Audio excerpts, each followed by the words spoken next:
I listened to him and I was shocked. I didn't know how good I was playing, I was just playing it. I guess it just evens me out. Skating's my danger side and piano is my soft side.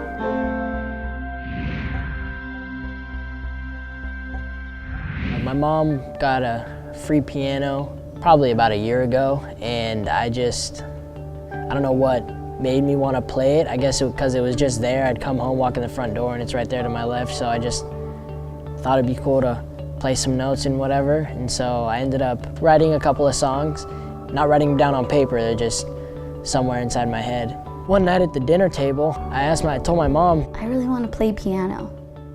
And it was at that point that I realized, all right, he wants to play. So I got a phone call from his mom, Raffaella. Being a mom, she said, my son plays phenomenal and he's just wonderful, and I've heard that a million times.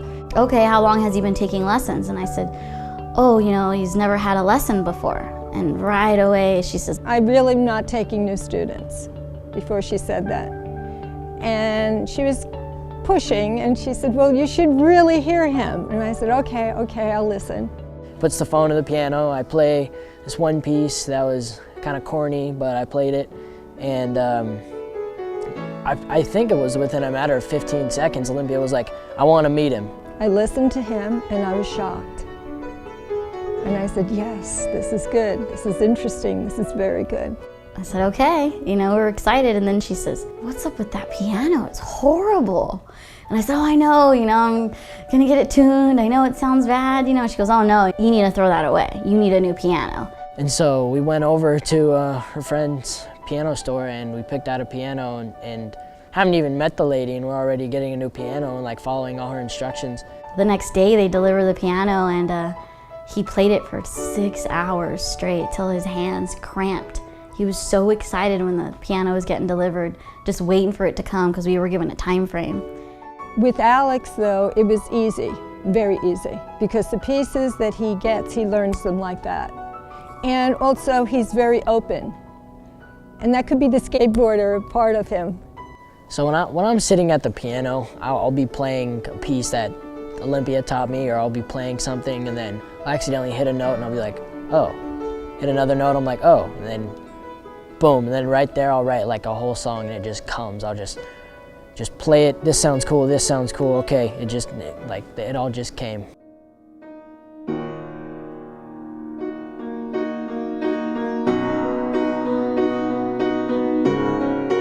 And so from there on, we just went at lessons and focused on my chord structure, my fingering. We've been learning some classical pieces now, Bach, Chopin. We're gonna move on to Mozart.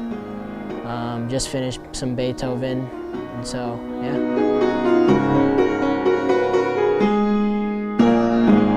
With Olympia, it took me 2 lessons and less than a day of hours. Less than 12 hours maybe of solid playing to learn Furlies. Chopin Waltz, that took me, I think that one took me just a little bit longer.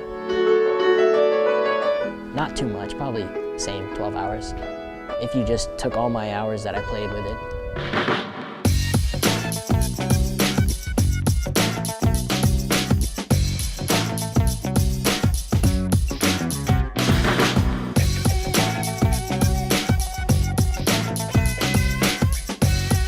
I started skateboarding summer of 6th grade, and now I'm a freshman in high school, so 4 years now.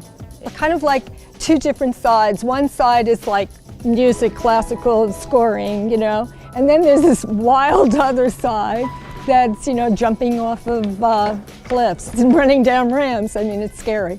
Piano and skateboarding, I have to say, they are at 2 completely different ends of the spectrum. Like skateboarding, people stereotype skateboarding as like, oh, that kid's gonna grow up and be nothing. He's a, like whatever you want to call him. And then piano, it seems, oh, you play piano, like, oh, you must be a nice boy, get straight A's and stuff. And like, I do both. I guess it just evens me out. Skating's my, I guess, danger side, and piano is my soft side.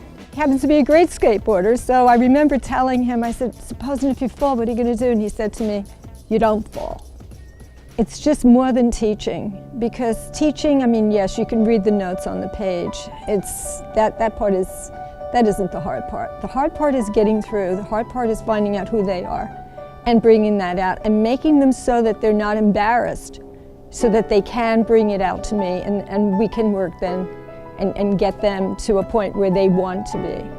If you find something that you love, then you should pursue it as much as you can, even if you're not good at it. I mean, don't let anybody tell you that you can't be something. I mean, if you want to be a firefighter, then be that. If you want to be a skier, then be that. If you want to be a snowboarder, then pursue that. Then just do everything you can to be what you want to be, because nobody can tell you what you can do.